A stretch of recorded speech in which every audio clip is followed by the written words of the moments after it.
A hiker stands on the edge of a cliff 490 meter above the ground and throws a stone horizontally with an initial speed of 15 meter per second.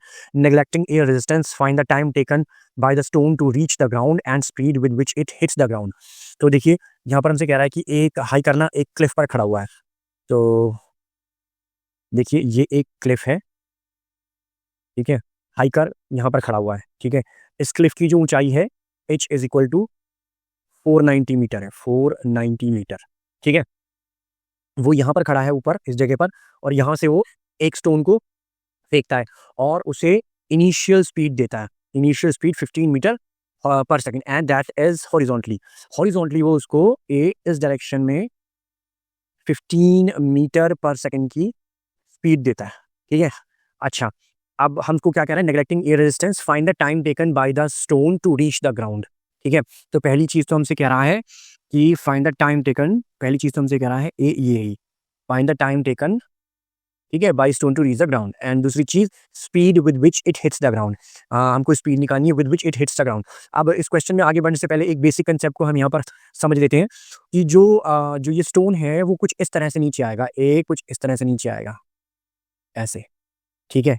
यहाँ आकर के ये ground को hit करेगा, ठीक है. अब यहाँ दो इंपॉर्टेंट बात है, ये जो स्टोन है ये दो वेलोसिटीज के प्रभाव में नीचे गिर रहा है, ये बिल्कुल याद रखने वाली बात है.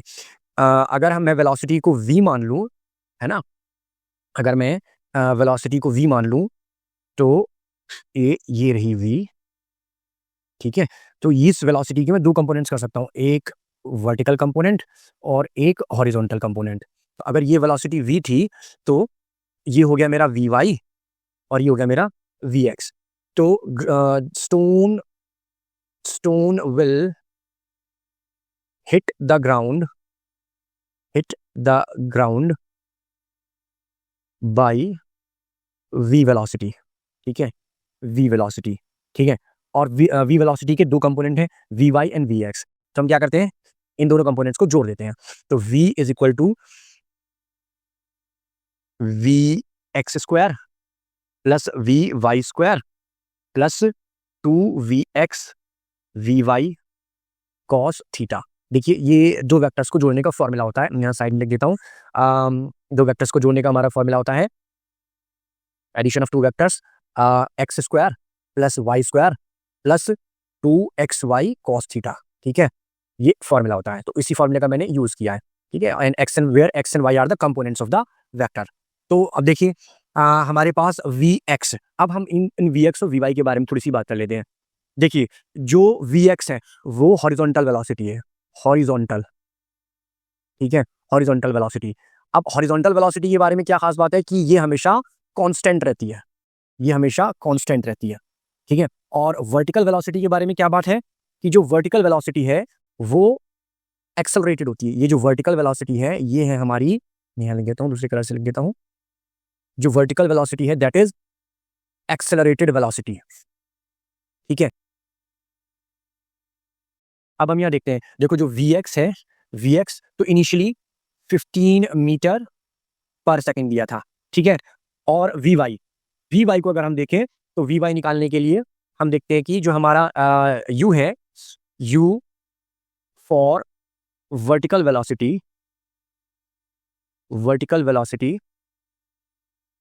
Will be 0. हम यहाँ यूज करेंगे vy equal to u plus at, है ना, u प्लस at, और a की जगह हम क्या यूज करेंगे, gt. अब जो हमारी vy की डायरेक्शन है वो नीचे की तरफ है, इनिशियली नीचे की तरफ है. जब हमने इसको फेंका था तो इसकी डायरेक्शन नीचे की तरफ थी, तो इसमें g हम पॉजिटिव लेंगे. अगर ये ऊपर की तरफ होती तो हम g को नेगेटिव लेते, ठीक है. तो u प्लस gt, तो vy is equal to u तो है हमारा 0, है ना, दैट मीन्स हम gt यूज करेंगे, gt. अब अगर हम यहाँ पर t निकाल लें तो हमारा काम बन जाएगा, ठीक है.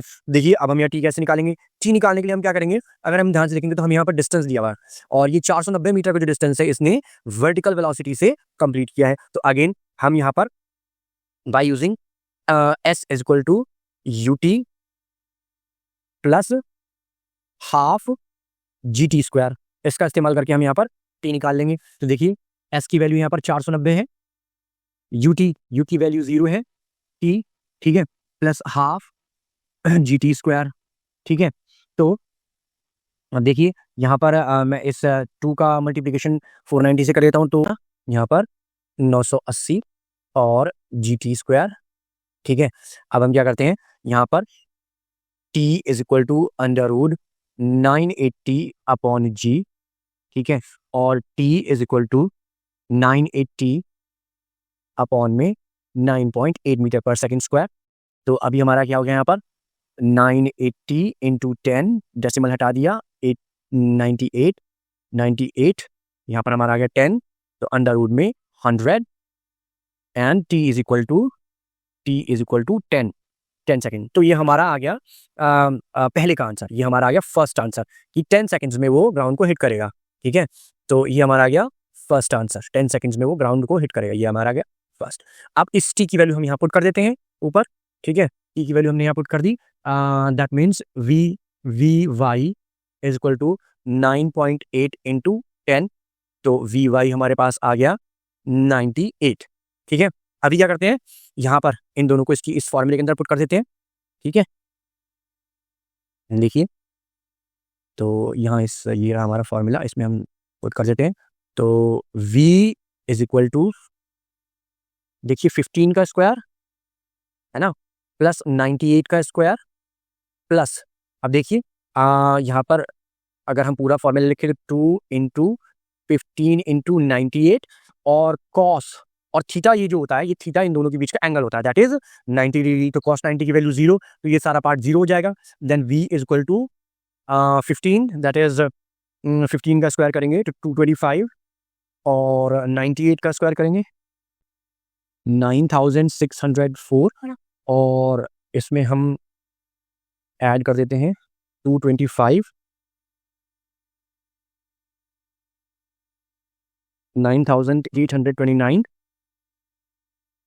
9829 का जब हम स्क्वायर रूट निकालेंगे then it would be 99.1 metre per second. ठीक है, ये आ गया हमारा second answer, in which it asks कि ये हमारा कितनी देर में ग्राउंड को हिट करेगा। ठीक है, तो यदि आपको ये क्वेश्चन समझ में आया हो तो प्लीज़ मेरे वीडियो को लाइक करें, शेयर करें, सब्सक्राइब करें, और अगर आप कोई स्पेसिफिक क्वेश्चन पूछना चाहते हैं तो प्लीज़ कमेंट में बताएं, मैं आपको उसका सोल्यूशन दे दूंगा। Thank you for watching.